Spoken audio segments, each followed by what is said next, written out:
오늘은 이제 우리 디모데전서 계속해서 제가 새벽에 강의를 하고 있는데요. 디모데전서 3장, 오늘 3장의 말씀, 책망할 것이 없는 자를 세우라는 제목으로 같이 은혜 나누기를 원합니다. 성경을 보면 초대교회에서 지도자적 위치에 중요한 직분이 있었음을 알 수가 있습니다. 첫째는 장로입니다. 이 직분의 기원을 따지자면 아마도 출애굽의 영웅이었던 모세를 조력해서 이스라엘을 인도했던 70인 장로들을 들 수 있을 것입니다.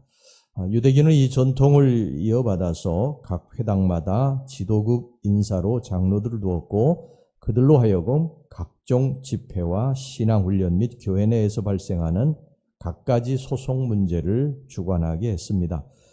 둘째 이제 나오는 것이 지도자 감독인데요. 감독이라고 하는 직분은 유대교에서는 발견되지 않습니다. 아마 이것이 이제 초대교회 내에서 태동이 돼서 생긴 제도인 것 같아요. 이 초대교회 때는 장로와 이 감독의 두 직분이 전혀 별개의 것이 아니라 동일한 직분임을 여러 부분에서 확인할 수가 있습니다. 첫째, 디도서 1장 6절에서부터 9절까지 보면 장로와 감독될 자의 구비 요건이 똑같아요. 그 다음에 사도행전 20장 17절, 28절에 보면 사도 바울이 에베소 교회 장로들 앞에서 고별 설교를 할 때 성령께서 그들을 감독자로 삼아서 교회를 치리하게 했습니다. 세 번째는 베드로전서 5장 1절, 2절을 보면 수신자들은 분명히 장로들이거든요. 그런데 그들에게 부과된 것은 감독의 책무였습니다. 이런 사실을 보면 초대교회 내에서 이 장로와 감독의 직분은 동일한 직분임을 확인시켜주고 있습니다. 자, 그렇다면 왜 이 같은 직분을 이렇게 다르게 표현하고 있을까? 그것은 이렇게 생각하시면 됩니다. 한 가정에 가장이 있지 않습니까? 가정에 가면 가장이에요. 그런데 사회에 가면 사장일 수도 있고 또 회사원일 수도 있고 또 공무원의 어떤 직책을 가진 그런 분일 수도 있지 않습니까? 그렇게 내용상 차이 때문에 달리 표현됐다고 보면 됩니다. 다시 말하면 장로가 교회 내에서 존경받고 경험이 많아서 무사람들을 이끌 만한 그러한 인격을 지닌 사람을 강조한 직분이라면은 감독이라고 하는 것은 교회 내에서 영과 육을 관할하며 교인들의 영과 이 육을 잘 양육하는, 치리하는, 그것을 담당하는 고유한 직능을 강조한 직분이라 할 것입니다. 자, 그 다음에 이제 장로, 감독이 나와서 집사가 나오는데요. 이 집사, 디아코노스라고 하는데 8절 전반절에 보면 이와 같이 집사들도, 그래서 장로, 감독, 집사 이렇게 나옵니다.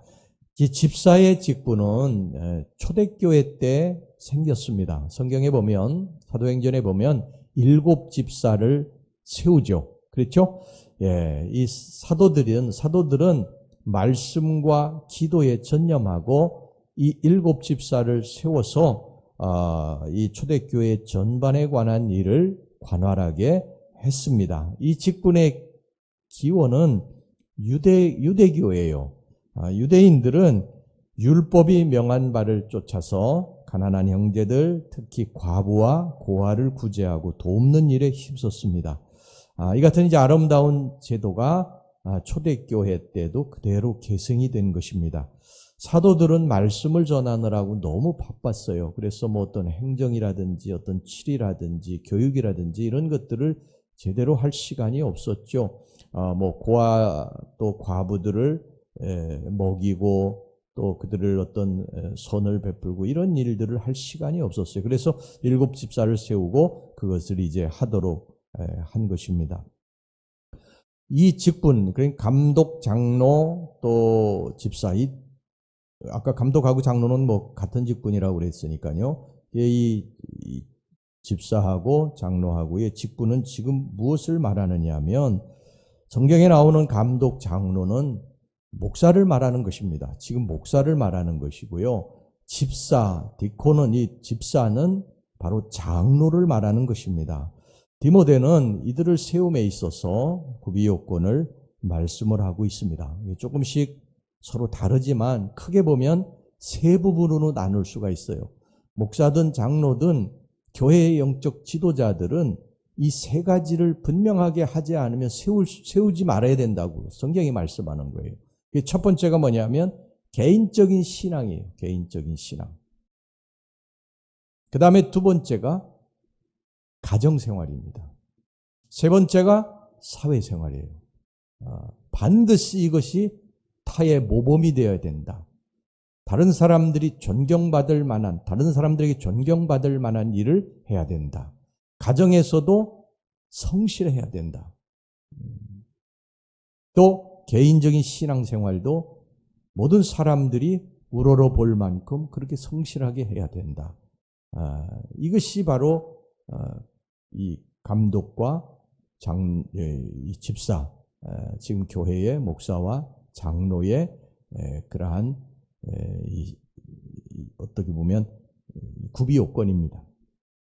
먼저 영적 지도자는 신앙이 남보다 뛰어나야 된다. 그래서 개인적인 신앙이 뛰어나야 된다. 그러니까 기도 생활, 헌금 생활, 봉사 생활 이런 것에 부족함이 없어야 됩니다. 기도하지 않는 지도자 안 됩니다. 하나님 앞에 드리는 것에 인색한 지도자 안 됩니다. 봉사 헌신하는데 하지 않는 지도자 안 됩니다. 본을 보여야 되죠. 본이라고 하는 것은 앞장서서 가는 사람이기 때문에 뒤에 있는 사람들이 그 길을 따라오게 해야 되는데 잘못된 길로, 지도자가 잘못된 길로 가면 뒤에 따라오는 사람들이 잘못된 길로 가는 거예요. 그래서 지도자는 정말 중요합니다.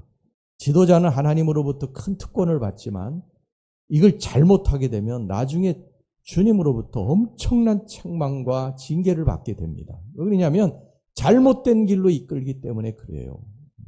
제가 전에도 이제 새벽에 말씀드렸는지 모르지만 우리 감리교 목사 중에 이단에 빠져가지고 이장님 저기에 빠져가지고 전 교인들을 그걸로 다 데리고 갔어요. 나중에 이제 뭐 휴거가 안 돼가지고 뭐 난리가 났었죠. 이제 감리교에서는 뭐 파이어되고 뭐 그 교인들은 다 뿔뿔이 다 흩어진 것입니다. 굉장한 책망을 받을 일이죠. 여러분 교회의 전통이라고 하는 것이요 정말 중요해요. 나라를 세울 때에 개국공신이 누구냐에 따라서 그 나라의 정체성이 형성이 됩니다. 교회가 개척을 해서 시작을 해서 어떤 사람들이 모여서 개척을 해서 그 시작을 이제 하느냐 이게 대단히 중요합니다. 기도하고 영적으로 믿음으로 든든히 서 있는 사람이 개척에 시작을 하면 그 교회는 그렇게 가요. 근데 그렇지 않으면 그냥 먹고 마시고 즐기고 이런 것만 하게 되면요. 교회가 그렇게 전통이 생기는 것입니다. 지도자가 대단히 중요합니다.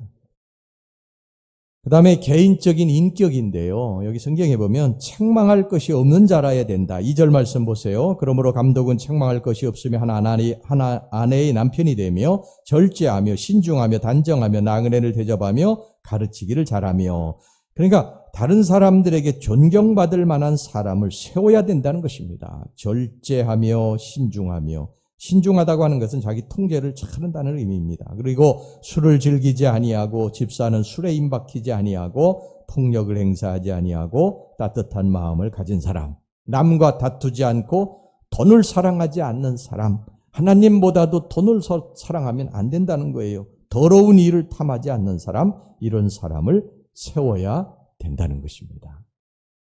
그 다음에 이제 두 번째, 아까 개인적인 이제 신앙을 살펴봤고, 두 번째는 뭐라고 그랬습니까? 가정생활. 가정입니다. 가정생활을 잘해야 된다. 한 아내의 남편이 되어 자기 집과 자녀를 잘 다스리는 사람을 세워야 된다는 것입니다. 자기 집을 다스릴 줄 모르는 사람이 여러분 어떻게 교회를 다스리겠습니까? 말이 안 되는 것이죠. 5절 말씀 보세요. 사람이 자기 집을 다스릴 줄 알지 못하면 어찌 하나님의 교회를 돌보리요. 여러분 사서3경이 사서가 뭡니까? 사서, 대학, 논어, 맹자, 또 중용 이게 사서 아닙니까? 사서에 나온 대학의 제일 첫 번째 나오는 게 뭐냐면요. 수신제가 치국평천하예요. 자기 몸을 잘 다스리고 그 다음에 가정을 잘 다스려야 나라도 다스릴 수 있다는 것입니다. 그 다음에 이제 나오는 게 사회생활입니다. 개인 신앙생활 또 가정생활을 잘하는데 사회에 나가서 사람들에게 존경받을 만한 사람이냐. 야, 저 사람이 장로래. 그러면 안 된다는 거죠. 불신자들에게 비방받지 말아야 된다는 것입니다. 이게 세 번째 사회생활입니다. 이거 감독이나 또 집사나 이걸 잘해야 된다. 목사나 장로나 영적인 지도자들은 바로 이 세 가지를 잘해야 된다. 개인적인 신앙생활, 또 가정생활, 그리고 사회생활 이 세 가지를 잘해서 모든 사람들에게 인정받고 존중받는 그러한 사람이 되어야 된다.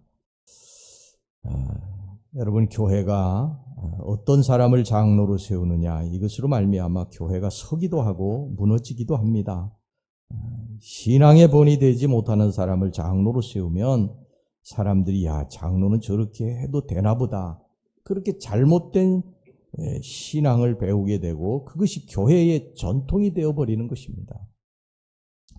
여러분, 성품이 날카롭고 늘 비판적이고 냉소적인 그런 사람들을 세우면요, 그 교회는 싸움이 그칠 날이 없습니다. 정말 성품이 중요해요. 여러분, 기도생활, 신앙생활이 좀 부족해도요, 그건 채울 수 있어요. 근데 성품이 안 좋으면 이건 뭐 끊임없이 다툼과 싸움이 그치질 않게 됩니다. 해마다 연말이면 이제 임원을 세우게 되는데요.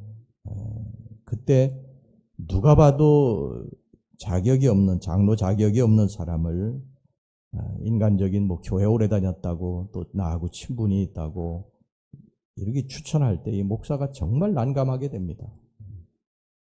집사하면 딱 좋을 사람을 장로로 추천한다. 정말 힘들고 어렵죠. 여러분들 기도하면서 잘 판단하셔야 됩니다. 지도자 하나 잘못 세우면요, 평안했던 교회가 다 깨지게 됩니다. 제가 목회 수십 년 하면서요, 그런 교회들 한두 번 본 게 아니에요. 권사 때는 그렇지 않아. 근데 장로를 세우고 나가지고 교회를 다 흔들어가지고 교회가 깨진 교회들이 굉장히 많습니다.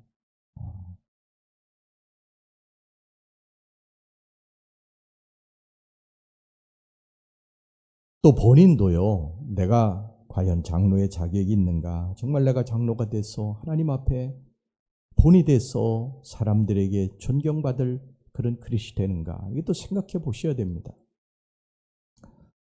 아니라고 하면요, 그런 어떤 개인적인 신앙, 또 가정, 또 사회생활 이런 것에 계속해서 자기 자신을 쳐서 주께 복종시키고 그렇게 만들어 가야 됩니다. 그리고 장로로 세움을 받아야 되는 거예요. 아니 뭐 평신도로 그냥 섬기면 뭐 또 어떻습니까? 뭐 이 장로가 무슨 뭐 교회 뭐 세상 뭐 지위 아니지 않습니까? 하나님 앞에 더 섬기는, 더 십자가를 치는 거예요. 우리 교회 장로님들도 더 십자가를 치고 더 많이 기도하고 더 많이 또 헌금도 하고, 이게 굉장히 어려운 일이죠. 근데 이게 보면 세상 지위처럼 돼버려가지고 그냥 나 장로 안 시켜준다고 막 그냥 화를 내고 뭐 교회를 뒤 흔들어 놓는 사람도 있고 그래요. 잘못된 것이죠. 우리가 다 부족한 사람들 아닙니까? 근데 하나님께서 우리들을 이제 부르셨기 때문에 그저 하나님 앞에 감사하고 최선을 다해서 우리들이 겸손하게 섬기면 되는 줄로 믿습니다. 성경의 목사는, 그러니까 장로와 감독은요, 말씀과 기도에 전념해야 됩니다. 그리고 장로는 교회 여러 가지 일들을 돌보고 섬기고 또 이런 일들을 또 감당을 해야 돼요. 그래서 합력해서 선을 이루는 것입니다. 저희 우리 교회 뭐 여기 장로님들이 와 계시지만 장로님들이 너무너무 좋으신 분들이 있어요. 우리 교회 장로님들은. 제가 뭐 빈말하는 게 아니라 우리 교회 장로님들 정말 좋으신 분들이 있어요. 뭐를 이렇게 합시다. 그러면 그거 반대하시지 않습니다. 뭐 전에는 뭐 우리가 그렇지 않았는데 솔직히는요. 그런데 지금은 우리 장로님들이 합시다. 그러면 우리 장로님들이 하시는데 제가 뭘 하겠습니다. 그러면 반대하지 않아요. 제가 한 번도 반대해 본 적이 없습니다. 장로님들이 뭐 목사님 이렇게 했으면 좋겠습니다. 그럼 장로님 뜻대로 하십시오. 이게 성경적인 거예요. 목사는 말씀과 기도에 전념하고 나머지는 우리 장로님들이 다 이렇게 해서 하면 이 합력해서 이게 성경적이고 이게 하나님이 영광을 받으시는 일인 줄로 믿습니다. 그러니까 우리 교회도 늘 이런 평안한 교회가 되기를 위해서 기도하시고 또 앞으로 또 장로를 또 뭐 세우는 문제 이런 문제에 있어서 서로 잘 합력해서 정말 개인생활, 가정생활, 사회생활, 성품 이런 것들이 다 모든 사람들에게 존경받는 그런 장로를 세우게 될 때 우리 교회가 계속해서 평안하고 또 부흥하는 역사가 나타나게 될 줄로 믿습니다. 예, 우리 기도합시다.